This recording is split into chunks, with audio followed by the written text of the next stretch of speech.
नमस्कार खबरां दे इस बुलेटिन विच तुहाडा स्वागत है। मैं हां तरनजीत कौर। पहलां पेश ने चुणवीआं खबरां। प्रधानमंत्री नरेंद्र मोदी ने गोवा विच इंडिया एनर्जी वीक 2024 का किया उद्घाटन। प्रधानमंत्री ने इस दौरान ऊर्जा खेतर विच भारत के बेमिसाल निवेश का किया जिक्र।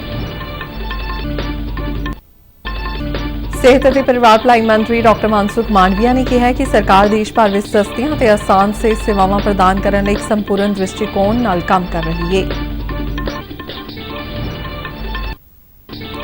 खेड ते युवा मामलों बारे मंत्री अनुराग ठाकुर ने नवी दिल्ली विच पहली बिमस्टेक एक्वेटिक चैंपीयनशिप का किया उद्घाटन।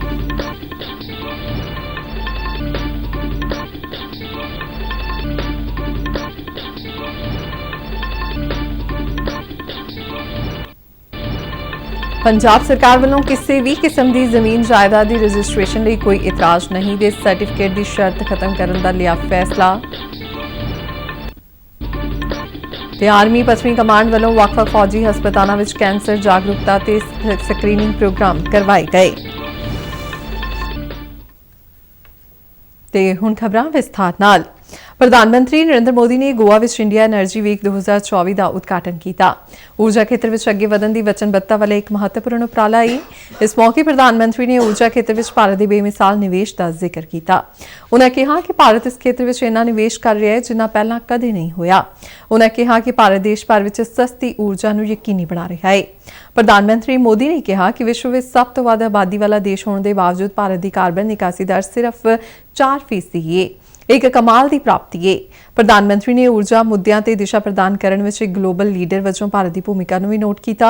उन्होंने ऊर्जा खेतर के बुनियादी ढांचे के विकास को बढ़ाने लई अपनी वचनबद्धता दोहराया।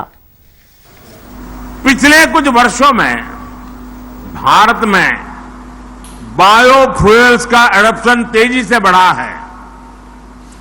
10 साल पहले हमारे यहां पेट्रोल में इथेनॉल की ब्लेंडिंग 1.5% के आसपास थी।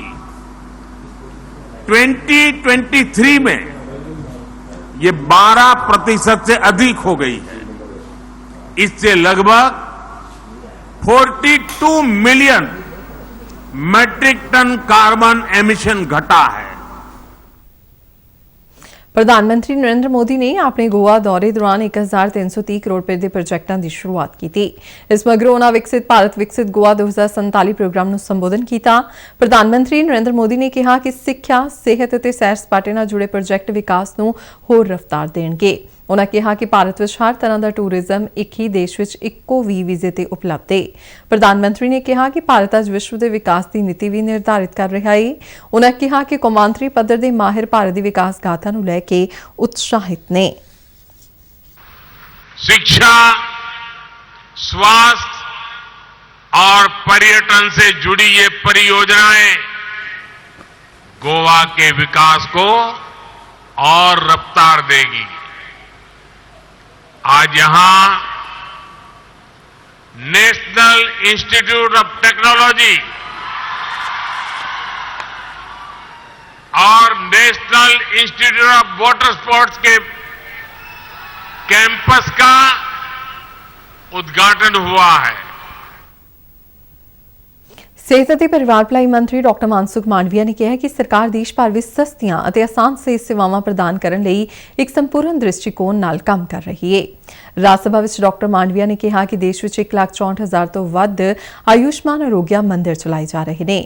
उन्होंने भी दस्सिया कि MBBS और पोस्ट ग्रेजुएट मैडिकल कोर्सां ਦੀਆਂ सीटां ਵਧਾ ਕੇ ਦੁੱਗਣੀਆਂ कर ਦਿੱਤੀਆਂ ਗਈਆਂ ਨੇ ਤਾਂ ਜੋ ਲੋਕਾਂ ਦੇ ਇਲਾਜ ਲਈ ਵੱਧ ਤੋਂ ਵੱਧ ਡਾਕਟਰ ਉਪਲਬਧ ਹੋ ਸਕਣ। ਸਿਹਤ ਮੰਤਰੀ ਨੇ ਕਿਹਾ ਕਿ ਸਰਕਾਰੀ ਖਰਚੇ ਤੇ ਚੱਲਣ ਵਾਲੀ ਦੁਨੀਆ ਦੀ ਸਭ ਤੋਂ ਵੱਡੀ ਸਿਹਤ ਬੀਮਾ योजना आयुष्मान भारत प्रधानमंत्री जन आरोग्य योजना के तहत 12 करोड़ घरां दे 60 करोड़ लोगों को शामिल किया गया है। इस योजना का मंतव हर परिवार को हर साल 5 लाख रुपए की सेहत सहूलत उपलब्ध करना है। उन्होंने कहा कि लोगों को सस्तियां दवाइयां मुहैया करवाउण लई 10,000 तो वध जन औषधि केंद्र भी देश भर में खोले गए हैं। देश में हर नागरिक को सस्ती दवाएं मिले और मोदी सरकार की रीति नीति और कार्य पद्धति रही है। मोदी जी ने कोई विषय को कभी टोकन में नहीं सोचा है, टोटल में सोचा है। और एक समय था ये पार्लियामेंट के फ्लोर पर कोई कहते थे कि हमें एक हॉस्पिटल दे दो तो उसको हॉस्पिटल दे दी जाती थी। लेकिन एक होलिस्टिक अप्रोच के साथ, टोटल अप्रोच के साथ मोदी जी ने हेल्थ सेक्टर को देखा और ये लक्ष्य पर आगे बढ़े। हेल्थ एक्सेसिबल होना चाहिए, हेल्थ एफोर्डेबल होना चाहिए।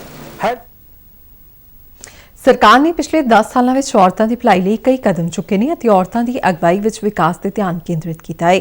ਕੇਂਦਰੀ ਮੰਤਰੀ ਡਾਕਟਰ ਜਤਿੰਦਰ ਸਿੰਘ ਨੇ ਨਵੀਂ ਦਿੱਲੀ ਵਿੱਚ ਦੱਸਿਆ ਕਿ ਭਾਰਤੀ ਔਰਤਾਂ ਹੁਣ ਭਾਗੀਦਾਰੀ ਤੋਂ ਅਗਵਾਈ ਕਰਨ ਦੀ ਭੂਮਿਕਾਵਾਂ ਵੱਲ ਵਧ ਰਹੀਆਂ ਨੇ। ਉਨ੍ਹਾਂ ਇਹ ਵੀ ਕਿਹਾ ਕਿ ਭਾਰਤ ਦੇ ਸੋਲਰ ਮਿਸ਼ਨ ਅਦਿੱਤਿਆ ਦੀ ਅਗਵਾਈ ਵੀ ਔਰਤਾਂ ਨੇ ਕੀਤੀ, ਜਿਹੜਾ ਮਹਿਲਾ ਸਸ਼ਕਤੀਕਰਨ ਦੀ ਇੱਕ ਮਿਸਾਲ ਹੈ। ਡਾਕਟਰ ਜਤਿੰਦਰ ਸਿੰਘ ਨੇ ਇਹ ਵੀ ਕਿਹਾ ਕਿ ਪ੍ਰਧਾਨ ਮੰਤਰੀ ਨਰਿੰਦਰ ਮੋਦੀ ਦੇ ਨਿੱਜੀ ਯਤਨਾਂ ਸਦਕਾ ਹੀ ਔਰਤਾਂ ਨੂੰ ਫੌਜ ਵਿੱਚ ਨਿਯੁਕਤ ਕਰਨ ਦੀ ਇਜਾਜ਼ਤ ਦਿੱਤੀ ਗਈ ਹੈ। ਉਨ੍ਹਾਂ ਇਹ ਵੀ ਦੱਸਿਆ ਕਿ ਪਿਛਲੇ 10 ਸਾਲਾਂ ਵਿੱਚ ਔਰਤਾਂ ਨੂੰ ਧਿਆਨ ਵਿੱਚ ਰੱਖਦਿਆਂ ਕਈ ਫੈਸਲੇ ਲਏ ਗਏ ਹਨ ਅਤੇ ਅਜਿਹੇ ਪ੍ਰਸ਼ਾਸਕੀ ਸੁਧਾਰ ਕੀਤੇ ਗਏ ਨੇ ਜਿਸ ਨਾਲ ਹਰ ਵਰਗ ਦੀਆਂ ਔਰਤਾਂ ਨੂੰ ਲਾਭ ਮਿਲਦਾ ਯਕੀਨੀ ਹੋਇਆ ਹੈ।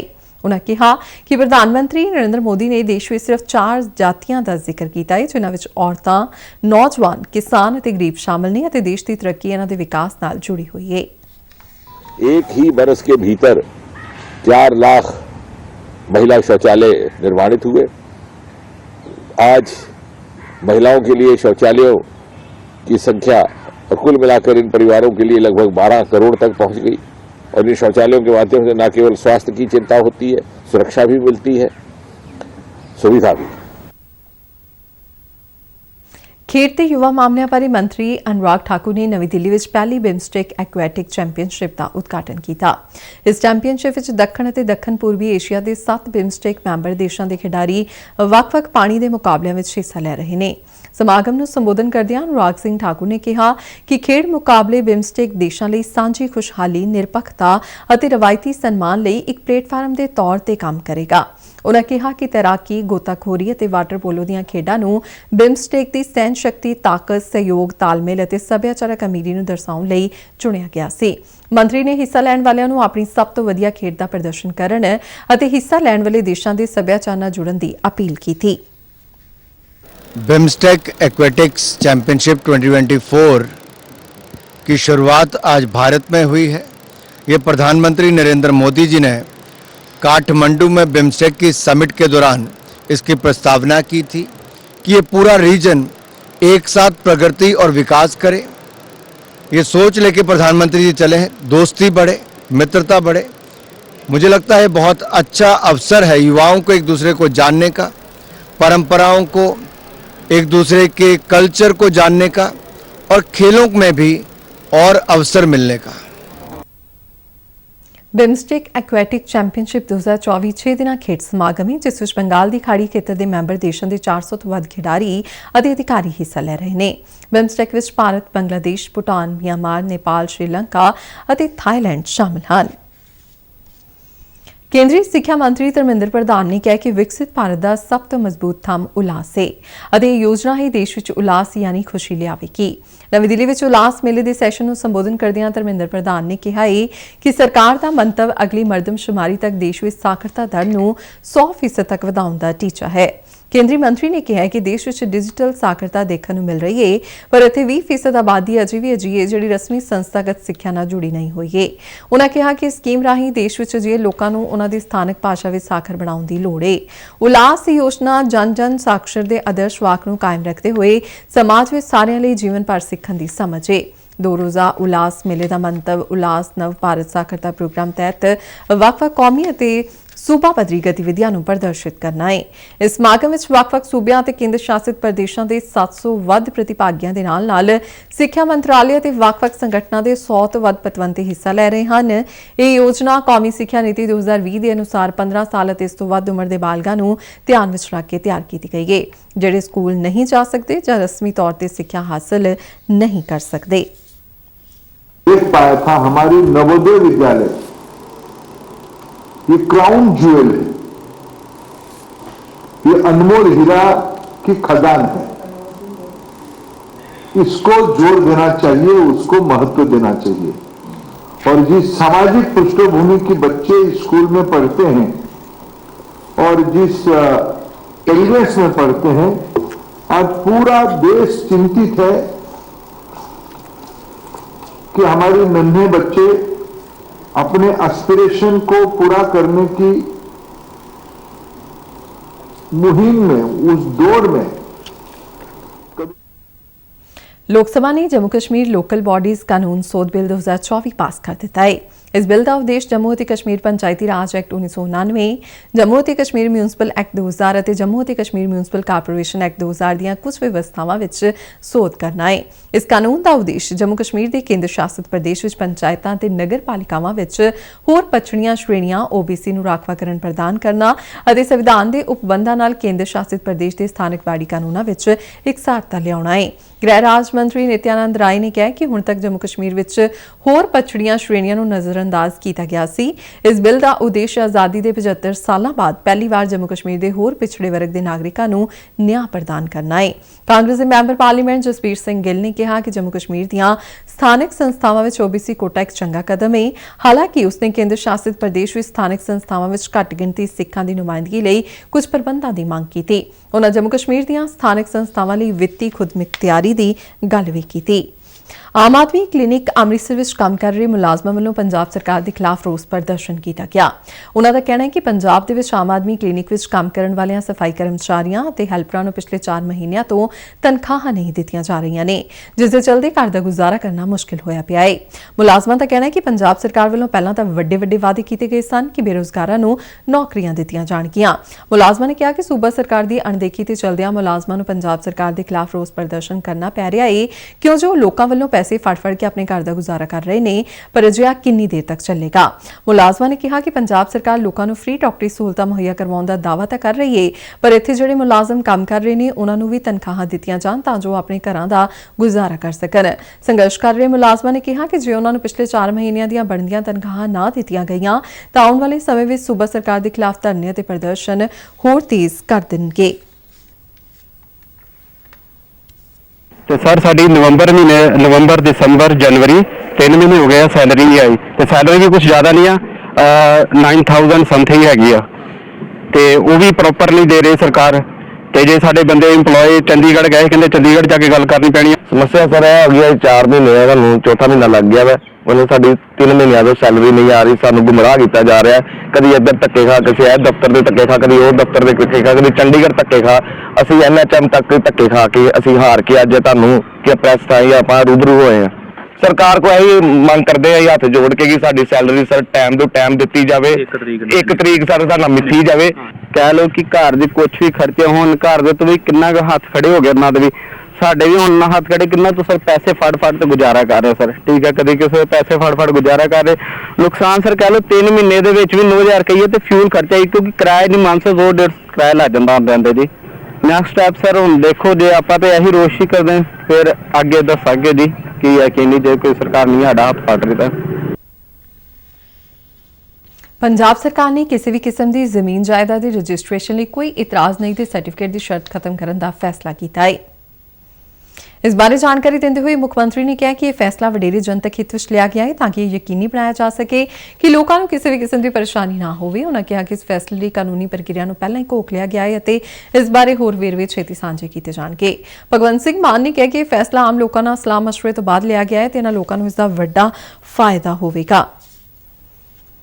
आर्मी पश्चिमी कमांड वालों विश्व कैंसर दिवस मौके कमांड अधीन पैंदे वक्-वक् फौजी हस्पतालों में कैंसर जागरूकता ते स्क्रीनिंग प्रोग्राम करवाए गए। इस साल का थीम है देखभाल विच कोताही ना होवे। इस तहत जागरूकता के मंतव नाल स्क्रीनिंग समस्या का छेती निदान, इलाज और इलाज तो बाद मरीज की सांभ संभाल समेत देखभाल की गुणवत्ता को व्यक्तिगत और समूहिक तौर पर हरेक को अहद दिवाउणा है। पश्चिमी कमांड के अधीन पैंदे फौजी हस्पतालों में इस भावना नाल फौजियां, उन्होंने परिवारक मैंबर और बच्चों लिए कैंसर प्रति जागरूकता, इसकी रोकथाम बारे विशेष प्रदर्शनियां लगाई गई ते सेहत सिक्ख्या समग्री वंडी गई। इस दौरान माहिरां वालों लगाए गए कैंपां दौरान मुख्य तौर पर सर्वाइकल, छाती और मूँह के कैंसर बारे विशेष गलबात और विचार चर्चा सैशन करवाए गए। मौके ते कईयां दी कैंसर संबंधी जांच भी की गई। फाजिलका के डिप्टी कमिश्नर सेनू दुग्गल ने जलालाबाद उपमंडल के पिंड ढंडी कदीम के सरकारी प्राइमरी स्कूल का दौरा किया। इस दौरान उन्होंने बच्चों नाल बैठ के स्कूल में तैयार विद्यार्थियों लिए बनिया मिड डे मील वाला भोजन खाधा। डिप्टी कमिश्नर ने इस दौरान विद्यार्थियों नाल गलबात की ते उन्हां तों भोजन की गुणवत्ता ते पढ़ाई बारे पूछा। इस मौके अध्यापकों तो भी स्कूल दी जरूरतों बारे जानकारी हासिल की गई। डिप्टी कमिश्नर ने विद्यार्थियों को लगन नाल पढ़ाई करने लई प्रेरित किया। खबरों के बुलेटिन सारे दर्शक RNU DD के जलंधर के यूट्यूब चैनल, फेसबुक पेज और सोशल मीडिया प्लेटफॉर्म X ते भी देख सकते हैं। ते बुलेटिन के अखीर में चुनवियां खबरां एक बार फिर तो। प्रधानमंत्री नरेंद्र मोदी ने गोवा विच इंडिया एनर्जी वीक 2024 का किया उद्घाटन। प्रधानमंत्री ने इस दौरान ऊर्जा खेतर विच भारत के बेमिसाल निवेश का किया जिक्र। सेहत ते परिवार भलाई मंत्री डॉक्टर मनसुख मांडविया ने कहा कि सरकार देश भर में सस्तियां ते आसान सेहत सेवावां प्रदान करने लई एक संपूर्ण दृष्टिकोण नाल काम कर रही है। खेड ते युवा मामलों बारे मंत्री अनुराग ठाकुर ने नवी दिल्ली में पहली बिम्सटेक एक्वेटिक चैंपीयनशिप का किया उद्घाटन। पंजाब सरकार वालों किसी भी किस्म की जमीन जायदाद की रजिस्ट्रेशन लई कोई इतराज नहीं दे सर्टिफिकेट की शर्त खत्म करने का लिया फैसला। आर्मी पश्चिमी कमांड वालों वख-वख फौजी हस्पतालों में कैंसर जागरूकता ते स्क्रीनिंग प्रोग्राम करवाए गए। तेजी नाल खबरों का बुलेटिन खत्म होता है। इजाजत दिओ, नमस्कार।